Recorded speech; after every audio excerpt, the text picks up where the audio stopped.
ഒന്നുമല്ല. എൻ്റെ grand parents എനിക്ക് 1-2 വയസ്സുള്ളപ്പോൾ അപ്പൂപ്പൻ ഗൾഫിൽ നിന്ന് കുറച്ച് സാധനങ്ങൾ, അല്ലെങ്കിൽ നമ്മൾ കൊച്ചായിരിക്കുമ്പോൾ കുറച്ച് സാധനം, എൻ്റെ അഡൾട്ട് ലൈഫിൽ നമ്മൾ അങ്ങോട്ട് സാധനങ്ങൾ കൊടുക്കുന്നതല്ലാതെ നമുക്ക് അവർ ഇങ്ങോട്ടൊന്നും തന്നിട്ടില്ല. അത് നമ്മൾ എക്സ്പെക്റ്റും ചെയ്തിട്ടില്ല. കാരണം നമുക്ക് അതിൻ്റെ ആവശ്യമില്ലായിരുന്നു. We never wanted it.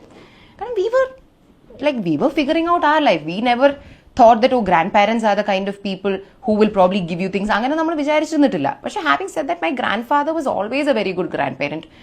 ഞാൻ മുമ്പും പറഞ്ഞിട്ടുള്ള പോലെ somebody we miss, somebody who should not probably have left so soon. പക്ഷേ my grandmother was always a problematic person. നമ്മൾ പോട്ടെ എന്ന് വെച്ചിട്ട് അടിയൊക്കെ നടക്കും. പിന്നെ അത് വീണ്ടും നമ്മളങ്ങ് പാച്ചപ്പായി ഫൊഗീവ് ചെയ്ത് കളയും.